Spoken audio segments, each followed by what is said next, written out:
वक्रतुंड महाकाय सूर्यकोटि समप्रभ निर्विघ्नं कुरु मे देव सर्वकार्येषु सर्वदा।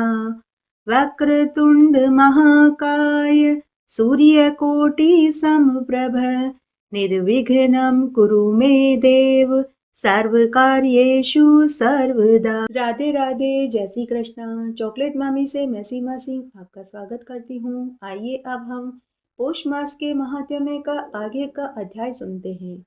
एक बार एक गांव में एक पंडित जी थे। उनका एक पुत्र था। जब वह पढ़ लिख गया तो उन्होंने उसे आगे विद्या अध्ययन करने के लिए परदेश भेजा। जब उनका पुत्र परदेश पढ़ने के लिए जा रहा था तो पंडित जी ने अपने पुत्र से कहा कि देखो पुत्र, यदि मार्ग में तुम्हें सोन चिड़ैया दिख जाए तो उसे अपने दक्षिण की ओर रखकर ही आगे की यात्रा करना। बेटा, जिसका नाम गोपाल था, वह अपने पिता का आज्ञाकारी था। उसने पिता के चरण छुए और यात्रा पर चल पड़ा। रास्ते में उसे विद्या पढ़ने के लिए जाने वाले 3 युवक और मिले। अब चारों मित्र साथ साथ यात्रा करने लगे। यात्रा लंबी थी। पहले के जमाने में यात्रा पैदल की जाती थी। तब एक दिन प्रातः होने पर उन चारों ने स्नान पूजा करी और यात्रा पर चलने लगे कि तभी गोपाल की नज़र पेड़ पर बैठी हुई सोन चिड़ैया पर पड़ी। गोपाल ने अपने तीनों मित्रों को अपने पिता वाली बात बता दी और कहा कि मेरे पिताजी बड़े ही ज्योतिष्य और विद्वान पंडित हैं। तीनों मित्रों ने शाम तक यही कोशिश करी कि सोन चिड़ैया उनकी दाहिनी ओर किसी पेड़ पर आकर बैठ जाए, परंतु शाम होने तक भी ऐसा नहीं हुआ। आखिर थक हार कर तीनों मित्रों ने अपने मित्र गोपाल से कहा कि देखो भाई, तुम जानो और तुम्हारी सोन चिड़ैया जाने, हम तो अब आगे जा रहे हैं। ऐसा कहकर तीनों मित्र आगे चले गए। गोपाल अगले पेड़ की ओर बढ़ गया जो उसके दाहिनी ओर था। उस समय सूरज ढल रहा था। सोन चिड़ैया उसके दाहिनी ओर पेड़ पर आकर बैठ गई। यह देखकर गोपाल बड़ा प्रसन्न हुआ। अब वह भी यात्रा के लिए आगे चल पड़ा। चलते चलते वह एक शहर में पहुंचा। वहां एक जगह बारात ठहरी हुई थी। वह उन्हीं के मकान के आगे चबूतरे पर सुस्ताने के लिए बैठ गया। वहां सभी बाराती दूल्हे के साथ हंसी मजाक कर रहे थे।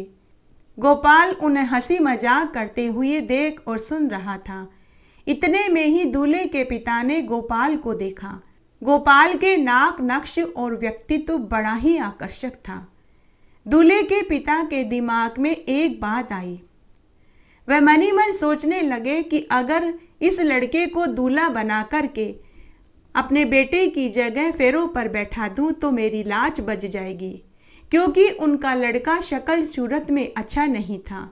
एक आंख काणी थी, होठ बड़े बड़े, नाक टेढ़ी और दांत बाहर निकल रहे थे। दूल्हे के पिता को लग रहा था कि अगर लड़की वालों ने मेरे बेटे की शक्ल सूरत देख ली तो बारात बिना ब्याह के ही वे लौटा देंगे। उसने मन ही मन सोचा कि फेरे हो जाने के बाद तो बात मैं संभाल लूँगा। दूल्हे का पिता झट से गोपाल के पास आया और बोला कि हे ब्राह्मण देवता, आप हमारी मदद कर दीजिए।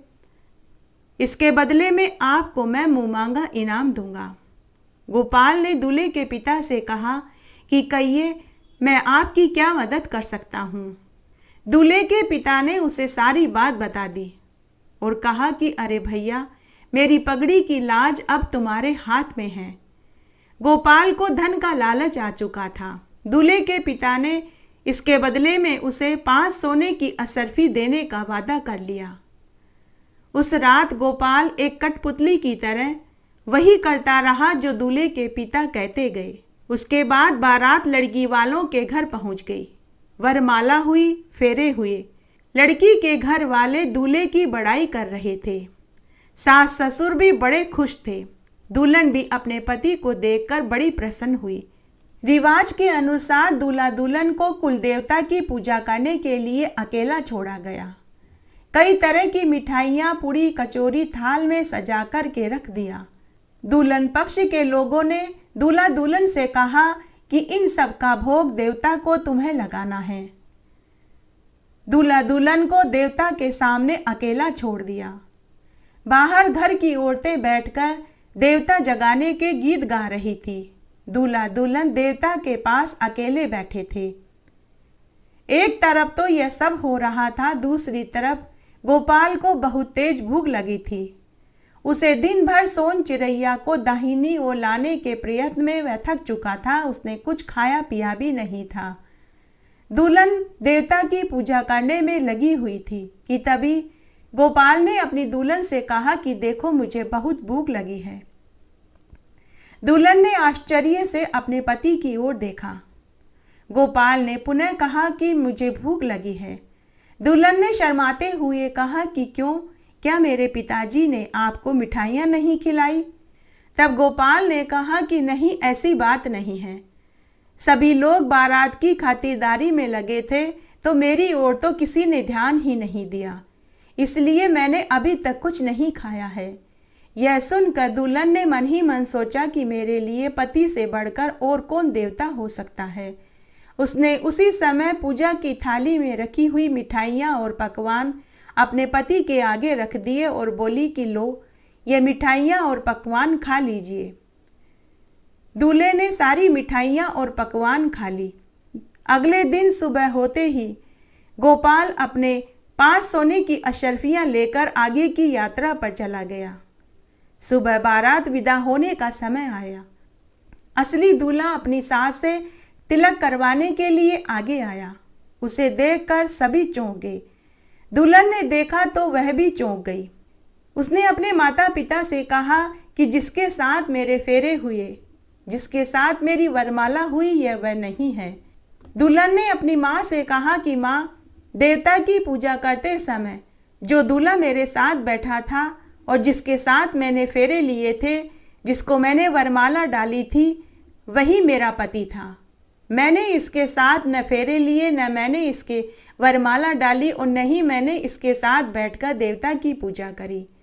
माँ अपनी बेटी से बोली कि बेटी, कुछ तो लोग लाज की शर्म कर। दूल्हे के पिता इतने बड़े आदमी हैं, उनका दूर दूर तक नाम है, भला वे क्यों हमारे साथ ऐसा करेंगे? लेकिन दुल्हन ने उनके साथ जाने से इनकार कर दिया। तब दुल्हन ने अपनी माँ को एकांत में ले जाकर के कहा कि माँ, अगर यह असली दूल्हा होगा तो रात देवता की पूजा करते समय जो जो बातें मेरी दूल्हे के साथ हुई थी, वही बातें तुम इससे पूछो। अगर यही वह दूल्हा होगा तो यह सारी बातें सच सच बता देगा। फिर दुल्हन ने अपनी माँ को सारी बातें बताई जो देवता पूजन करते समय हुई थी। माँ ने अपनी बेटी की बात मान ली। दूल्हे को लेकर माँ एकांत में आई। माँ ने उससे पूछा कि बेटा, रात आपने देवता का पूजन करते समय मेरी बेटी से क्या बातें करी थी? दूल्हा तो ठहरा नकली। वह बोला कि कहता क्या, मैंने उससे यही कहा कि देवता की पूजा करो। तभी दुल्हन ने उससे कहा कि क्या तुम्हें उस वक्त भूख नहीं लग रही थी? तो नकली दूल्हे ने हंसते हुए कहा कि अरे भला भूख क्यों लगेगी, तुम्हारे पिता और रिश्तेदारों ने तो मुझे स्वादिष्ट पकवान और मिठाइयाँ खिलाई थी, मेरा तो पेट भरा हुआ था। यह सुनते ही दुल्हन रोने लगी। उसने कहा कि माँ, यह मेरा पति नहीं है, मैंने इसके साथ फेरे नहीं लिए, मैं इसके साथ विदा होकर इनके घर नहीं जाऊंगी। मेरा जिससे ब्याह हुआ था, जब वह विदा कराने आएगा तभी मैं ससुराल जाऊंगी। इस तरह बारात बेरंग लौट गई। समय बीता। 4 साल बाद गोपाल अपनी पढ़ाई पूरी करके गांव लौट रहा था कि रास्ते में वही गांव आया। अचानक उसे उस गांव को देखते ही एक रात का दूल्हा बनने वाली बात याद आ गई। वह मन ही मन सोचने लगा कि चलो देखना चाहिए कि जिस घर में मैं एक रात का दूल्हा बना, वहां उनके घर की क्या हालत है। उसने घर के बाहर से आवाज़ लगाई कि क्या मुझे पीने को पानी और खाने को भोजन मिलेगा। तभी अंदर से दुल्हन के पिता बाहर आए। गोपाल ने उनसे पीने का पानी और भोजन मांगा। गोपाल ने उनसे कहा कि मैं 4 साल पहले आपकी लड़की की शादी में यहाँ आया था। आपकी बेटी कैसी है? ससुराल में तो खुश है। यह सुनकर दुल्हन के पिता को अटपटा लगा कि यह ब्राह्मण देवता इन सब बातों को क्यों पूछ रहा है। तभी दुल्हन लोटा भर के पानी गोपाल के लिए लाई। गोपाल को देखते ही उसका माथा ठनका। भीतर जाकर उसने अपने माता पिता से कहा कि यह वही है जिसके साथ मेरी शादी हुई थी, जिसके साथ मेरे फेरे हुए थे, जिसके साथ मैंने देवता की पूजा करी थी। उसके बाद दुल्हन के माता पिता ने गोपाल को भोजन परोसा। भोजन खाते समय गोपाल ने उनसे पूछा कि लगता है आपकी बेटी मायके आई हुई है। अब दुल्हन के पिता से बर्दाश्त नहीं हुआ। उन्होंने कहा कि अगर आप यहाँ शादी वाले दिन मौजूद थे तो क्या आपको नहीं मालूम कि हमारे साथ क्या घटना घटित हुई। गोपाल ने पूछा कि मैं तो दूसरे दिन ही आगे की यात्रा पर चला गया था, भला मुझे कैसे पता चलेगा कि आपके यहाँ क्या घटना घटित हुई। तब दुल्हन के पिता ने गोपाल को सारी बात बता दी। तभी दुल्हन ने अपने माता पिता को भीतर बुलाया और अपने माता पिता से कहा कि माँ बाबूजी, जरा अतिथि से एक प्रश्न तो पूछो। उनसे पूछो कि दूल्हा देवता के पूजन के वक्त भूखा हो तो दुल्हन को क्या करना चाहिए। तब दुल्हन के माता पिता ने गोपाल से अपनी बेटी वाला सवाल पूछा तो गोपाल ने झट से उत्तर दिया कि माँ बाबूजी, दुल्हन उसे अपने देवताओं के भोजन के थाल में से भोजन खिला दे। फिर क्या था, दुल्हन के माता पिता पूरी बात समझ गए कि यही असली दूल्हा है। माँ, बेटी और पिता बहुत खुश हुए। दुल्हन के माता पिता भी विद्वान दामाद को पाकर फूले नहीं समाये। दूसरे दिन पूरे गांव को भोजन के लिए आमंत्रित किया। दुल्हन के पिता ने 8 बैलों की रथ में बैठाकर अपनी बेटी को बहुत सा धन देकर विदा कर दिया। गोपाल दुल्हन लेकर घर आया। उसके माता पिता की खुशी का ठिकाना नहीं था। इसीलिए कहते हैं कि पुराने रीति रिवाजों को मान लेने में ही भलाई होती है। पुराने रीति रिवाजों को मान लेने से सभी का कल्याण होता है। आज मैं आपको श्रीमद् देवी भागवत का महात्म्य सुनाने जा रही हूँ। ऋषिगण बोले, सूत जी आप बड़े बुद्धिमान हैं। व्यास जी से आपने शिक्षा प्राप्त की। आप बहुत वर्षों तक जीवित रहे। भगवान, अब आप हमें मन को प्रसन्न करने वाली पवित्र कथाएं सुनाने की कृपा कीजिए। भगवान विष्णु के अवतार की पावन कथा संपूर्ण पापों का संहार करने वाली एवं अत्यंत अद्भुत होती है। हम भक्ति पूर्वक उसका श्रवण कर चुके हैं। भगवान शंकर का दिव्य चरित्र, भस्म और रुद्राक्ष धारण करने की महिमा तथा इसका इतिहास भी आपके मुखारबिंद से हमें सुनने का सुअवसर प्राप्त हो चुका। अब हमें वह कथा सुनने की इच्छा है जो परम पवित्र हो और जिसके प्रभाव से मनुष्य सुगमता पूर्वक भुक्ति और मुक्ति के सम्यक अधिकारी बन जाएं। हे महाभाग, आपसे बढ़कर संदेह निवारण करने वाले अन्य किसी को हम नहीं देखते। आप हमें मुख्य मुख्य कथाएं कहने की कृपा कीजिए। सूत जी कहते हैं, हे ऋषियों, तुम बड़े भाग्यशाली हो। जगत के कल्याण होने की इच्छा से तुमने यह बहुत ही उत्तम बात पूछी है। अतः संपूर्ण शास्त्रों का जो सार रूप है वह प्रसंग मैं तुम्हें सुनाता हूँ।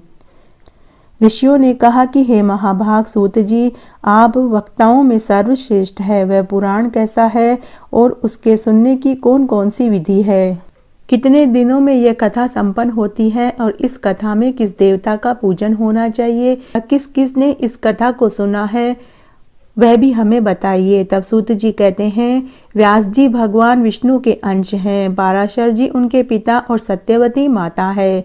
व्यास जी ने वेदों को 4 भागों में विभाजन करके उन्हें अपने शिष्यों को पढ़ाया, किंतु जो संस्कारहीन, नीच कुल में उत्पन्न, वेद पढ़ने के अनधिकारी एवं स्त्रियों और मूर्ख जन हैं, उन्हें धर्म का ज्ञान कैसे हो, यह चिंता उनके मन में जाग उठी। तब स्वयं मन में विचार करके उन्हें धर्मार्थ पुराण संहिता का संपादन किया। उसी समय भुक्ति और मुक्ति देने वाला देवी भागवत नामक पुराण रचा। स्वयं उसके वक्ता बने और राजा जनमेजय को श्रोता होने का सुअवसर प्राप्त हुआ। पूर्व समय की बात है। जनमेजय के पिता राजा परीक्षित थे। उन्हें तक्षक सांप ने डस लिया था। उनकी दुर्गति निवारण के लिए जनमेजय ने देवी भागवत सुना। वेद व्यास जी के मुखारबिंद से 9 दिनों में इसकी श्रवण विधि संपन्न की। वे त्रिलोक जननी भगवती आदि शक्ति का विधि पूर्वक पूजन करते थे। नवह यज्ञ समाप्त होने पर उसी क्षण महाराज परीक्षित को भगवती का परम धाम प्राप्त हो गया। दिव्य रूप धारण करके वे वहां पधार गए। पिता को परम धाम की प्राप्ति हुई। यह देखकर राजा जनमेजय को अपार हर्ष हुआ। उन्होंने मुनिवर व्यास जी की भलीभांति पूजा करी। जो व्यक्ति भक्ति पूर्वक देवी भागवत की कथा को सुनते हैं, सिद्धि सदा उनके सन्निकट खेलती रहती है। अतः उन्हें निरंतर इस पुराण का श्रवण करना चाहिए। सतयुग, त्रेता युग और द्वापर में अनेकों धर्म थे, किंतु कली के लिए एक पुराण श्रवण ही धर्म रह गया था। इसके सिवा मनुष्यों का उद्धार करने वाला दूसरा कोई धर्म ही नहीं है। कलयुग के मनुष्य धर्म और आचार से हीन एवं अल्प आयु होंगे। उनके कल्याण के लिए भगवान व्यास ने पुराण संख्यक इस अमृत रस का निर्माण किया। इस देवी भागवत के श्रवण में मास और दिवस का कोई खास नियम नहीं है। मनुष्य सदा इसका श्रवण कर सकता है। आश्विन, चैत्र, बैसाख, जेठ के महीने में तथा चारों नवरात्रों में सुनने से पुराण का विशेष फल प्राप्त होता है। नवरात्रि में इसका अनुष्ठान करने पर मनुष्य सभी पुण्य कर्मों से अधिक फल पा लेता है। अतः इसे नवहा यज्ञ कहा गया है। जो कलुषित विचार वाले पापी, मूर्ख, मित्रद्रोही, वेद की निंदा करने वाले, हिंसा में संलग्न और नास्तिक है, उनका भी कली में इस नवहा यज्ञ से निस्तार हो जाता है। महान तप, व्रत, तीर्थ, दान, नियम, हवन, यज्ञ आदि करने पर भी मनुष्य को जो फल दुर्लभ रहता है, वह भी नवहा यज्ञ से सुलभ हो जाता है। अतः देवी भागवत सर्वोत्तम पुराण माना जाता है। धर्म, अर्थ, काम, मोक्ष और प्राप्ति के लिए ये सर्वोपरि साधन है। सूर्य के कन्या राशि में स्थिर होने पर आश्विन मास के शुक्ल पक्ष में अष्टमी तिथि के दिन श्रीमद् देवी भागवत की पुस्तक होने के सिंहासन पर स्थापित करके भक्ति पूर्वक योग्य ब्राह्मण को दान करनी चाहिए। ऐसा करने से वह पुरुष देवी का प्रीति भाजन होकर उसके परम पद का अधिकारी हो जाता है। जो पुरुष देवी भागवत के एक श्लोक अथवा आधे श्लोक का भी भक्ति भाव से नित्य पाठ करता है, उस पर देवी प्रसन्न हो जाती है। महामारी, हैजा, भयंकर बीमारियां, अनेक उत्पात भी देवी भागवत के श्रवण मात्र से शमन हो जाते हैं। पूतना आदि बाल ग्रह कृत भूत प्रेत जनित जो भय है, वे सब देवी भागवत के श्रवण से कभी भी पास में नहीं फटकते। भक्ति पूर्वक देवी भागवत का पाठ और श्रवण करने वाला मनुष्य धर्म, अर्थ, काम और मोक्ष के फल का अधिकारी हो जाता है। भगवान श्री कृष्ण प्रसेन को खोजने के लिए चले गए। बहुत समय तक नहीं लौटे तब वसुदेव जी ने यह देवी भागवत का पुराण सुनाया। इसके प्रभाव से उन्होंने अपने प्रिय पुत्र श्री कृष्ण को शीघ्र पा लिया।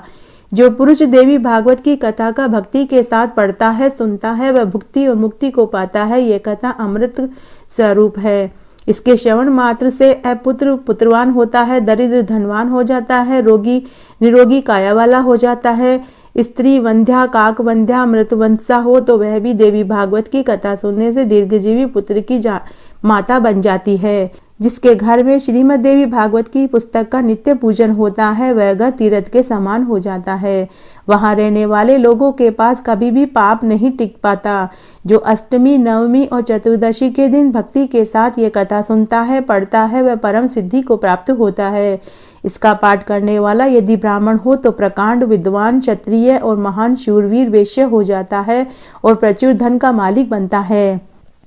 इसके बाद हम देवी भागवत के इस प्रसंग में जाम्बवान के यहाँ से श्री कृष्ण के मणि प्राप्त करने और जामवती से विवाह करने की घटा का वर्णन आएगा। ऋषियों ने पूछा कि हे महाबुद्धिमान सूत जी, महाभाग वसुदेव जी ने कैसे पुत्र प्राप्त किया? भगवान श्री कृष्ण ने परिभ्रमण करके प्रसेन को कहाँ खोजा, क्यों खोजा? श्रीमद् देवी भागवत की यह कथा वसुदेव जी ने किस विधि से सुनी और कौन वक्ता हुए, यह भी बताने की कृपा करें। सूत जी बोले कि भोजवंशी राजा सत्राजीत द्वारका में सुखपूर्वक रहते थे। उनके द्वारा सदा सूर्य की पूजा होती थी। भगवान सूर्य ने सत्राजित की भक्ति से परम प्रसन्न होकर उन्हें अपने लोक का दर्शन कराया, साथ ही उन्हें एक सैमंतक नामक मणि दी। सत्राजित उस मणि को गले में धारण करके द्वारका में आए।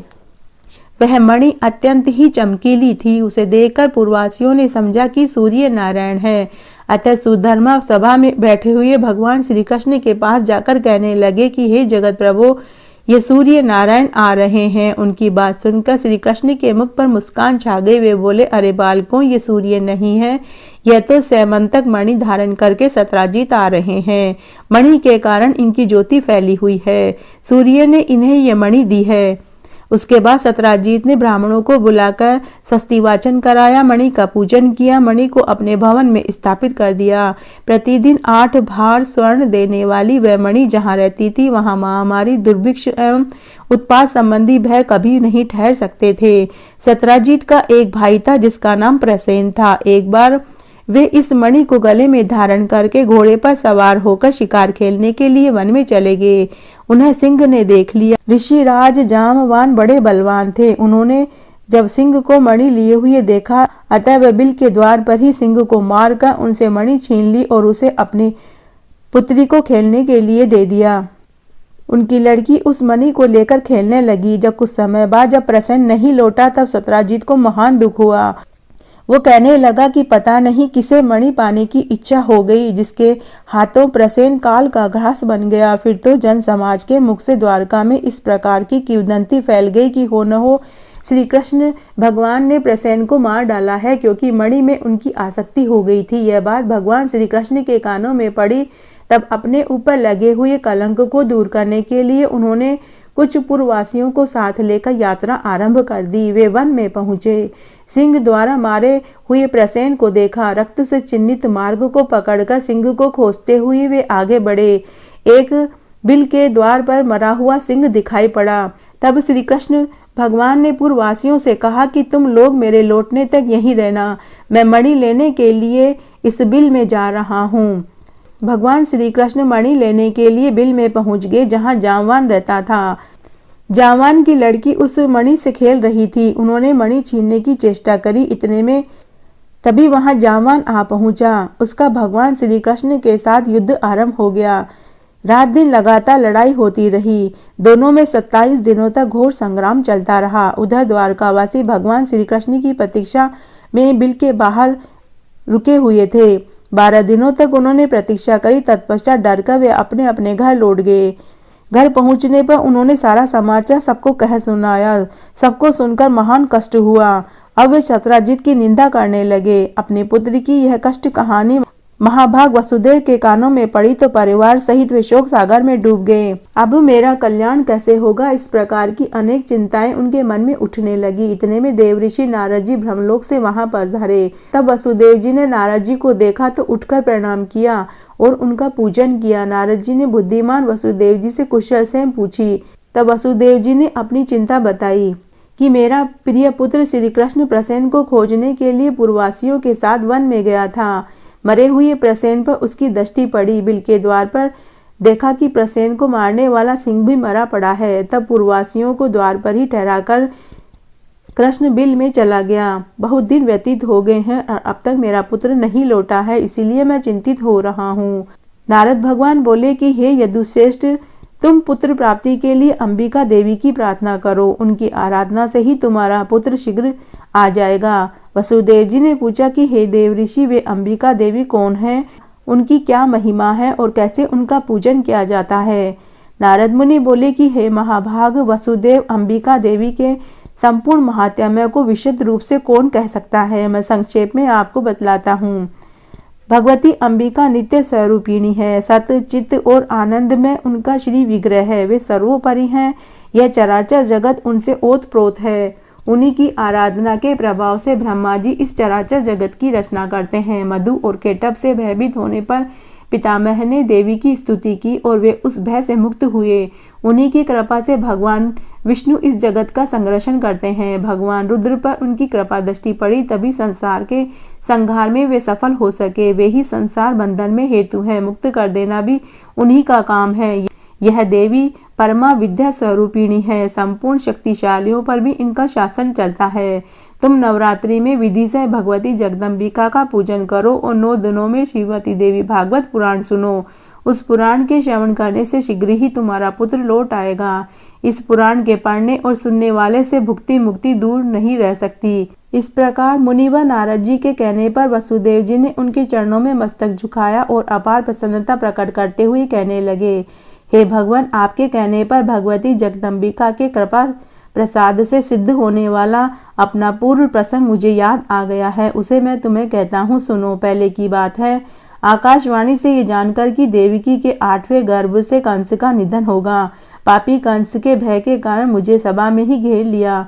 अपनी स्त्री देवकी के साथ मुझे कारागार की हवा खानी पड़ी। जो ही बच्चे पैदा होते दुरात्मा कंस उन्हें मार डालता था। कंस के हाथों मेरे 6 बालकों की मृत्यु हो जाने पर देवकी के अंतःकरण में शोक का सागर उमड़ पड़ा। अब वह कल्याणी रात दिन चिंता करने लगी। तब मैंने मुनिवर गर्ग जी को बुलाकर उनके चरणों में मस्तक झुकाया, पूजा करी, अनन्य विनय किया और पुत्र की इच्छा प्रकट करते हुए देवकी की कष्ट कथा उन्हें कह सुनाई। मैंने कहा, भगवान, आप करुणा के सागर हैं। यादवों ने आपसे दीक्षा पाई है। हे मुनि, आप दीर्घजीवी पुत्र प्राप्त होने का साधन बतलाइए। तब दयानिधि गर्ग जी ने प्रसन्न होकर मुझसे कहा कि हे वसुदेव, दीर्घजीवी पुत्र प्राप्त होने का एक उपाय बताता हूँ, तुम सुनो। भगवती दुर्गा भक्तों का दुख दूर करने वाली और कल्याण स्वरूपिणी है। तुम उन्हीं की आराधना करो। उनकी कृपा से तुम्हारा तुरंत कल्याण हो जाएगा, क्योंकि उनकी उपासना से अखिल जनों के समस्त मनोरथ पूर्ण हो जाते हैं। भगवती दुर्गा में भक्ति रखने वाली मनुष्यों को जगत में कुछ भी दुर्लभ नहीं है। मुनि के ऐसा कहने पर हम दोनों पति पत्नी के हृदय में हर्ष उमड़ पड़ा। मैंने अत्यंत भक्ति पूर्वक उनको प्रणाम किया और हाथ जोड़कर कहा कि हे भगवान, आप बड़े दयालु हैं। यदि मुझ पर आपकी कृपा हो तो मथुरापुरी में रहकर ही आप मेरे लिए भगवती जगदम्बिका की आराधना कर दीजिए। हे महामते, मैं कंस के यहाँ बंदी बना हुआ हूँ। इस समय मुझसे कुछ भी होने की संभावना नहीं दिखती है, अतः आप ही इस दुख रूपी दुस्तर सागर से उद्धार करने की कृपा कीजिए। इस प्रकार मेरे कहने पर मुनिवर गर्ग जी ने प्रसन्न होकर बोले कि हे वसुदेव, तुम मेरे प्रति प्रेम पात्र हो, अतः तुम्हारे कल्याण के लिए मैं अवश्य यह यत्न करूंगा। फिर तो मेरे प्रेम पूर्वक प्रार्थना करने पर मुनिवर गर्ग जी ने भगवती जगदम्बिका की आराधना करने के लिए कुछ ब्राह्मणों के साथ लेकर विंध्याचल पर्वत पर चले गए और वहां पहुंचकर भक्तों के मनोरथ पूर्ण करने वाली जगन्माता के जाप और पाठ करने लगे। अनुष्ठान समाप्त होने पर आकाशवाणी हुई और बोले कि हे मुनि, मैं प्रसन्न हूँ, तुम्हारा कार्य अवश्य सिद्ध होगा। पृथ्वी का भार दूर करने के लिए मैंने श्री विष्णु को आदेश दिया है। वसुदेव की यहाँ देवकी के गर्भ से अपना अंश अवतार ग्रहण करेंगे।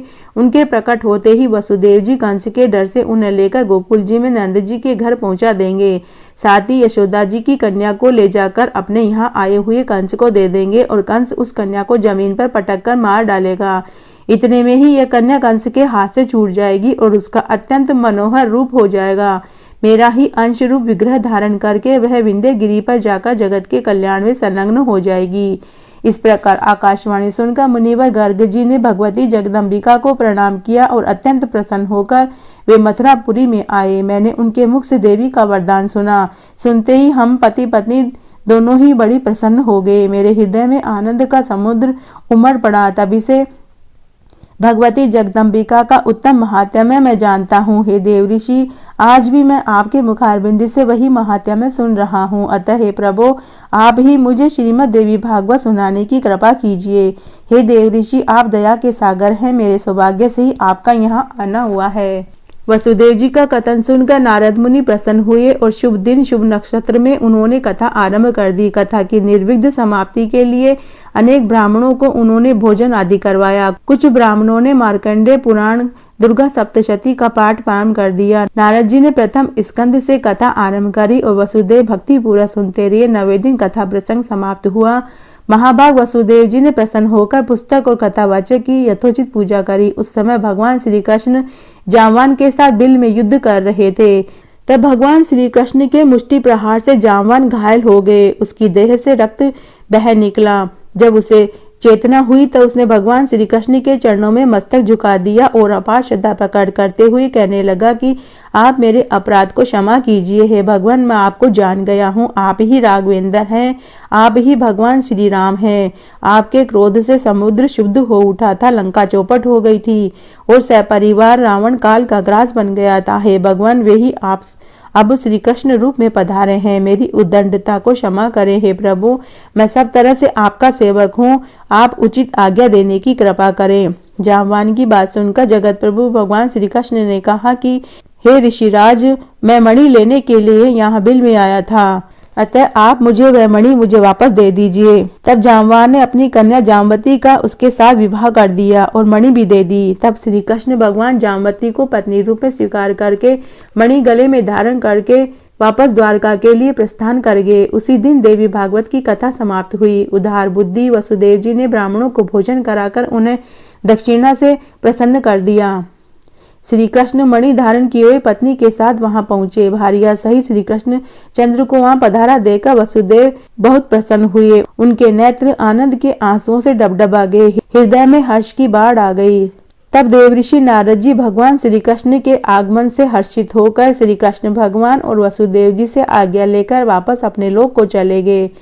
भगवान श्री हरि का जो यह चरित्र है, उसके प्रभाव से अब यह शांत हो जाता है। शुद्ध चित्त होकर निर्मल भक्ति के साथ जो इसे पढ़ता है, सुनता है, वह पूर्ण सुखी हो जाता है। जगत में उसकी अभिलाषा अधूरी नहीं रहती और अंत में वह आवागमन के चक्र से मुक्त हो जाता है। इस तरह आज मैंने आपको श्रीमद् देवी भागवत का यह अंश सुनाया। आशा करती हूँ यह आपको जरूर पसंद आएगा। आगे के श्रीमद् देवी भागवत के प्रसंग के लिए भी आप इसी तरह मेरे साथ बने रहें। धन्यवाद।